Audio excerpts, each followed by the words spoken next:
तो दोस्तों आज हो गया 6 अगस्त 2022। यूपी समेत देश दुनिया की सभी ताज़ा बड़ी खबर लेकर आए सिर्फ आपको। चलिए पर खबर शुरू करते हैं। उससे पहले चैनल को अब तक सब्सक्राइब ना किया हो तो पर चैनल को सब्सक्राइब कर दें, लाइक कर दें, शेयर कर दें ताकि इसी तरह खबर आप हर रोज़ देख सकें। चलिए शुरू करते हैं आज की पहली बड़ी खबर। देश के नए उपराष्ट्रपति के चुनाव के लिए आज शनिवार को मतदान होगा। इसमें मुकाबला एनडीए के उम्मीदवार जगदीप धनखड़ और विपक्ष के संयुक्त उम्मीदवार मार्गरेट अल्वा के बीच है। आंकड़ों के लिहाज से देखा जाए तो पश्चिम बंगाल के पूर्व राज्यपाल धनखड़ की जीत सुनिश्चित लग रही है।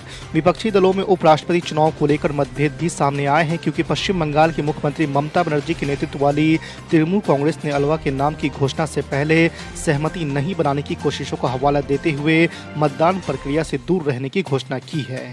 राजधानी दिल्ली में कोरोना महामारी ने एक बार फिर डराना शुरू कर दिया है। दिल्ली में शुक्रवार को जहां संक्रमण के 2400 से अधिक नए मामले सामने आए, वहीं 2 मरीजों की मौत हो गई है। आपको बता दें कि दिल्ली में अब पॉजिटिविटी रेट करीब 13% पर आ गया है और कोरोना के एक्टिव केस भी बढ़कर 7000 के पास पहुंच गए हैं। उत्तर प्रदेश के मुख्यमंत्री योगी आदित्यनाथ ने रक्षाबंधन के मौके पर ऐलान किया है कि 2 दिन तक महिलाएं यूपी परिवहन निगम के बसों में मुफ्त यात्रा कर सकेंगी। महिलाओं को मुफ्त बस की सुविधा 10 अगस्त रात 12 बजे से 12 अगस्त रात 12 बजे तक यूपी रोडवेज की सभी तरह की बसों में मिलेगी। कांग्रेस नेता राहुल गांधी ने शुक्रवार को कहा है कि नाजी हिटलर भी चुनाव जीतते थे, क्योंकि जर्मनी के सभी संस्थानों पर उनका नियंत्रण था। उन्होंने कहा है कि अगर उन्हें पूरी संस्था का प्रभार दिया जाता है तो वो दिखाएंगे कि चुनाव कैसे जीते जाते हैं। कांग्रेस सांसद राहुल गांधी ने देश में मूल्य वृद्धि और महंगाई के खिलाफ देशव्यापी विरोध में भाग लेने और बाद में हिरासत में लिए जाने से पहले एआईसीसी मुख्यालय में एक संवाददाता सम्मेलन को संबोधित कर रहे थे। उन्होंने कहा है कि भारत में लोकतंत्र की हत्या हो चुकी है। पश्चिम बंगाल में शिक्षक भर्ती घोटाला मामले में गिरफ्तार अर्पिता मुखर्जी की वकील ने शुक्रवार को दावा किया है कि उनके मुवक्किल को जान का खतरा है। हम उसके लिए एक डिवीजन 1 कैदी श्रेणी चाहते हैं। उनके भोजन और पानी की पहले जांच की जानी चाहिए और फिर दिया जाना चाहिए। आपको बता दें कि इससे पहले ईडी के अधिकारियों ने भी माना कि अर्पिता मुखर्जी की जान को खतरा हो सकता है। पश्चिम बंगाल के मुख्यमंत्री ममता बनर्जी ने शुक्रवार को प्रधानमंत्री नरेंद्र मोदी से उनके दिल्ली स्थित आवास पर मुलाकात की है। तृणमूल कांग्रेस सुप्रीमो जो 4 दिवसीय दिल्ली दौरे पर है, पीएम मोदी के साथ अपने राज्य के लिए जीएसटी बकाया जैसे मुद्दों पर चर्चा की। आपको बता दें कि ममता बनर्जी की पीएम मोदी से मुलाकात ऐसे समय में हुई है जब ईडी ने ममता सरकार में रहे कद्दावर नेता और टीएमसी के वरिष्ठ नेता पार्थ चटर्जी को गिरफ्तार किया था। दिल्ली के मुख्यमंत्री अरविंद केजरीवाल ने शुक्रवार को ऐलान किया है कि आजादी की 75वीं वर्षगांठ पर इस बार हम सब मिलकर तिरंगा फहराएंगे और राष्ट्रगान गाएंगे। दिल्ली सरकार स्वतंत्रता दिवस मनाने के लिए राजधानी में 100 स्थानों पर कार्यक्रम आयोजित करेगी। उन्होंने कहा है कि दिल्ली में बड़े स्तर पर तिरंगा बांटे जाएंगे। इसके लिए दिल्ली सरकार ने 25 लाख तिरंगे खरीदे हैं। बिहार के मुख्यमंत्री नीतीश कुमार की तर्ज पर अखिलेश यादव भी अब यूपी में जाति आधारित जनगणना करवाने का मन बना चुके हैं। अखिलेश यादव ने ऐलान किया है कि यूपी में जब समाजवादी पार्टी की सरकार बनेगी तो वो राज्य में जाति जनगणना करवाएंगे। आपको बता दें कि पिछले महीने समाजवादी पार्टी के सदस्यता अभियान की शुरुआत करते हुए अखिलेश यादव ने मुख्यमंत्री योगी आदित्यनाथ को चुनौती देते हुए कहा था कि अगर योगी सरकार को अपनी सबसे बड़ी उपलब्धि बतानी है तो उसे जातीय जनगणना करवानी चाहिए। भारतीय जनता पार्टी के सांसद निशिकांत दुबे ने शुक्रवार को लोकसभा में दावा किया कि झारखंड में 1800 स्कूलों में रविवार की बजाय शुक्रवार को छुट्टी हो रही है, जो इसका प्रमाण है कि देश इस्लामीकरण की तरफ बढ़ रहा है। उन्होंने सदन में शून्यकाल के दौरान ये विषय उठाते हुए कहा कि इस मामले की जांच एनआईए से कराया जाए ताकि कड़ा संदेश दिया जा सके।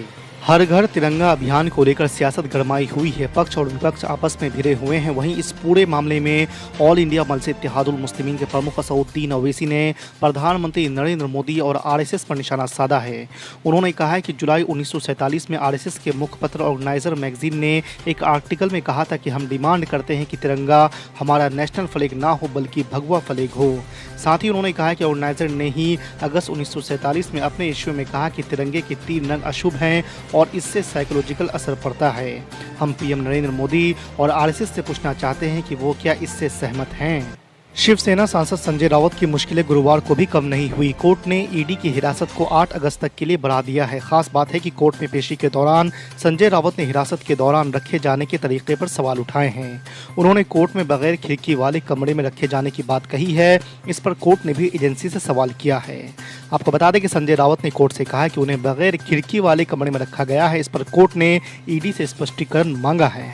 महाराष्ट्र की सियासत में एक बार फिर से हलचलें तेज होती दिख रही है। गुरुवार सुबह की एक खबर आई थी कि एकनाथ शिंदे कैबिनेट का जल्दी विस्तार हो सकता है और 8 अगस्त तक शपथ समारोह का आयोजन होने की संभावना है। यही नहीं, 15 से 16 विधायकों के नाम भी चर्चे में थे, जिन्हें लेकर कहा गया कि ये मंत्री पद की शपथ लेंगे।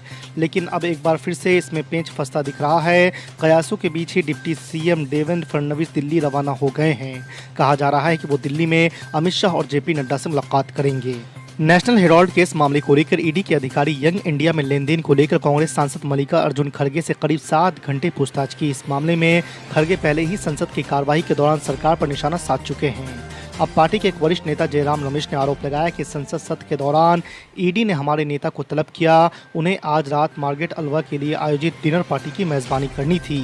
आपको बता दें कि गुरुवार दोपहर 1:30 बजे कांग्रेस के वरिष्ठ नेता मल्लिका अर्जुन खड़गे ईडी अधिकारियों के समक्ष तलब हुए थे।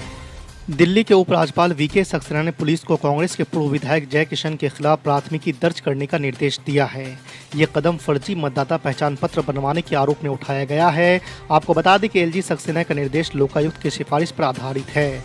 हालांकि किशन ने आरोपों से इनकार किया है।